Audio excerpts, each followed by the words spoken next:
Welcome to our lesson today. Do you ever feel, this is so personal, but do you ever feel like being nervous as a singer holds you back? Do you walk away from performances thinking, if it weren't for my nerves, that would have been so much better? Yeah. Well, welcome to today's video where we're going to get over that. We're going to push through that and we're going to work with it to kind of jump beyond it to give you a little bit more confidence in your voice and make performance so much more fun for you. So if you like today's video, please be sure to give it a thumbs up and click that subscribe button below. I'd love to see you here more often. So what's the medicine? So let's say as singers, when we work technically, the work involves us looking at ourselves. Everything is a metric for a standard, right? Like, did I get my pitch right? How's my breath? What's my tone? How's my phrasing, my articulation? We get this glazed over look in our eyes because everything that we do turns to focus in on us. But when we sing in a performance, that is a recipe for disaster. Because if you're focused in on yourself, you think about all the things that could go wrong. And inevitably, all those things do go wrong. At the very least, it zaps you of all your life and your confidence and kind of gives you this disappointed feeling in your performance. Like you could have just done better, or it could be like it was in your rehearsal space. So the medicine is very simple. It's so simple that you'd be like, pfft. It's very simple. But the medicine is turn actively with your attention, turn your focus away from yourself and towards your audience. Now, you may not always have an audience, especially if you're practicing a song, but you can still work this idea. You're going to build it into your practices, your rehearsals. I call it ready, aim, sing. And you're going to take all your focus and put it on a focused spot. Like I'm looking at my monitor here, my speaker, and I'm just going to touch the monitor, the top of the monitor with my voice on a ma. Ma, ma, ma. Now this does a couple of things that's quite profound. So hear me out. It takes that focus away from yourself and it focuses it into the space around you. So you get accustomed to playing with the space. Your awareness shifts from you to the space. And that is very subtle, but is incredibly profound because there's less of the tendency to be critical of yourself when you're focused on the space. It also helps your projection because there's intention, a follow through with your voice. So it really, really, really helps with that. And it makes you less, oh,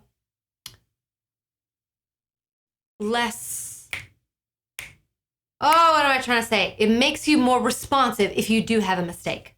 Like you can recover quicker. So you're less likely to fall and like punish yourself.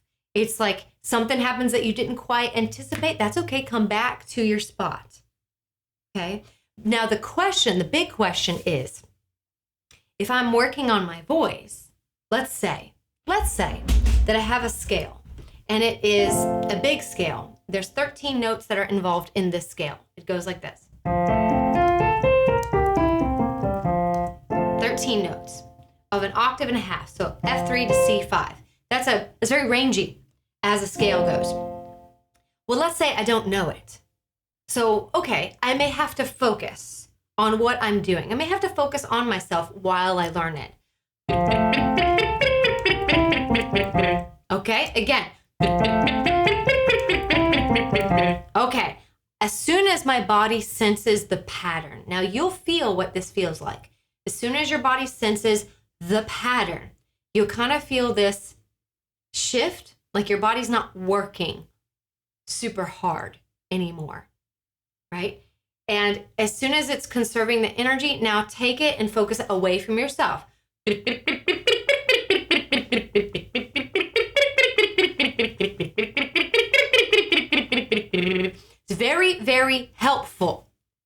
very helpful because your attention is actually stealing your energy, stealing your breath, stealing your flexibility, stealing your strength, is slowing you down. And that's why you feel so disappointed. You know, if you feel disappointed, if you leave a stage just going, I could have done better, because you're like aware of yourself and you know that's like holding you back. But if you focus it away from yourself, there is a profound shift in the voice where it shifts to the front of the mask, and it's a lot more conversational because you're accustomed to this space. You've played this space. Okay, so let's try this. Let's try this together. Now I'll play this once for your ear, and then we'll try it technically focused, and then we'll put it on our place where we're aiming. Okay, so here's the pattern. That's a lot, isn't it? 13 notes. Very different going up than it is going down. Listen again. Okay, so let's try it. Now, as we try it, it doesn't matter if we get it right. We're just sort of going for that pendulum feeling. Okay, so dial it in. Here we go. Again. Again. Good. Now let's try it. Still focusing on what you're doing. 3 rotations. 1 breath. You see what I'm trying to do? I'm trying to increase your stress so that you're having to sort of gently push through when your body may want to freak out. So you're kind of working with that stimulus. Here we go. 3 rotations, 1 breath. Don't you waste your energy. Okay, don't slow down. Here we go. Oh, okay. Take 2. Here we go.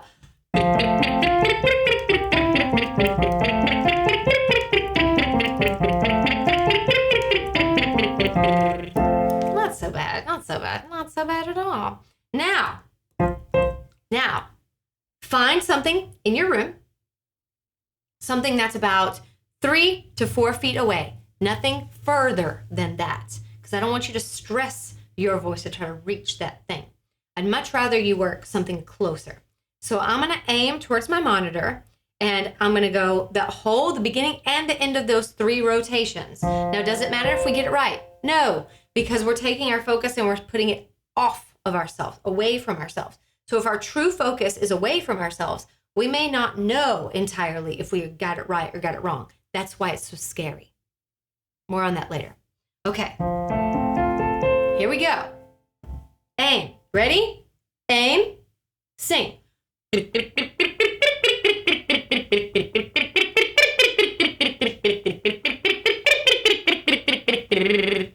Now, I didn't hit the right pitches.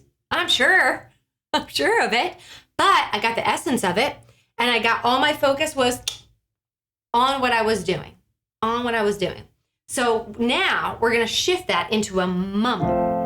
So mum, mum, mum, mum, mum, mum, mum, mum, mum, mum, mum. 3 times. Now we've changed the criteria, so stay with me at the piano, and then we'll focus it here in a second. Here we go.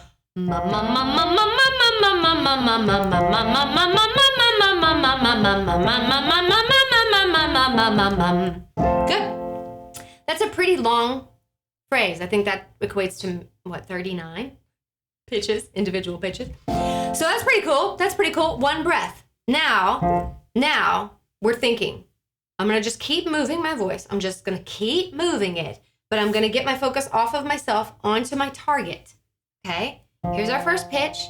It's less important that you get every pitch correct than it is that you feel like you're landing on where you want to land. Here we go.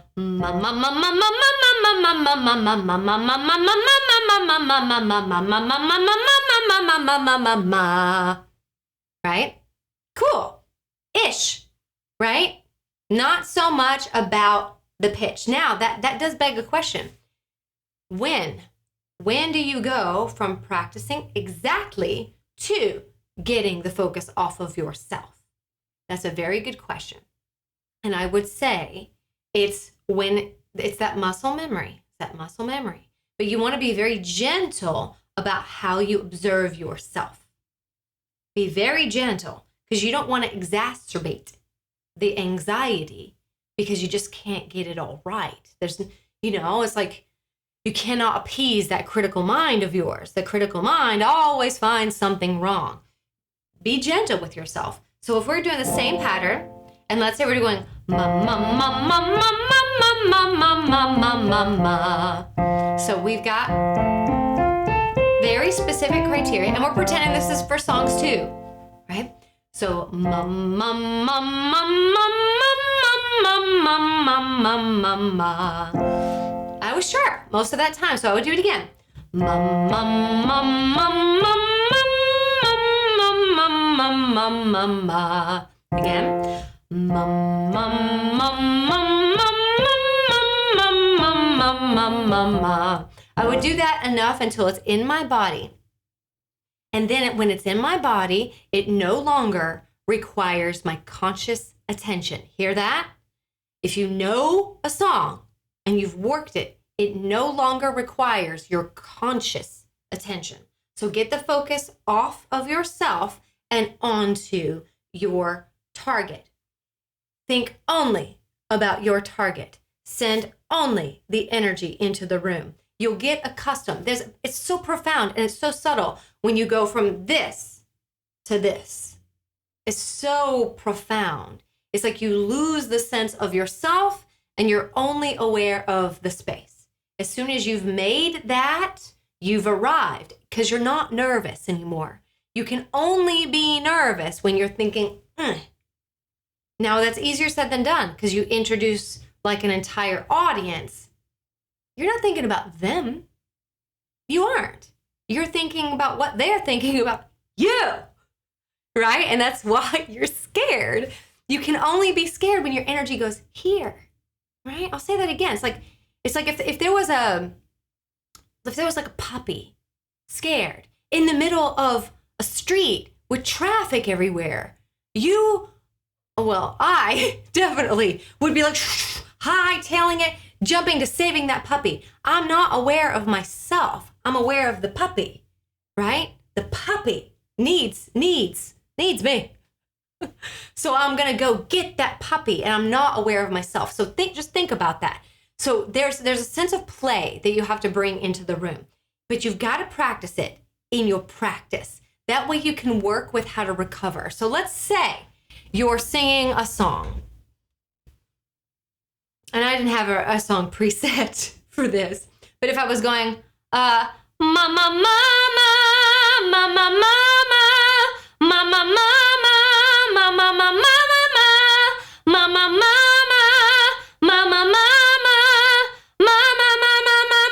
mama, mama, mama, mama. It's like I gotta be comfortable enough with the song to eventually get my focus off of myself and into the space. As soon as I come into the space, I'm playing. That means joyful experimentation. That means trying things, experimenting with things, and having that joy. Meaning, I don't really care about the end result. I care more about how it feels, because that's what you'll give the audience, you see. That's what you leave the audience with. Yeah, as much as we all want to be impressive as singers, again, who wants to be impressive? Look at me. Think more about the audience. Like you're giving them a gift. As soon as you accept that in your mind, your fear will diminish so much because you can only be afraid if you're going in this direction. Now, having said that, just because the receiver of the gift does not appreciate the gift does not diminish the giver. Okay? So, because you don't know what an audience will do.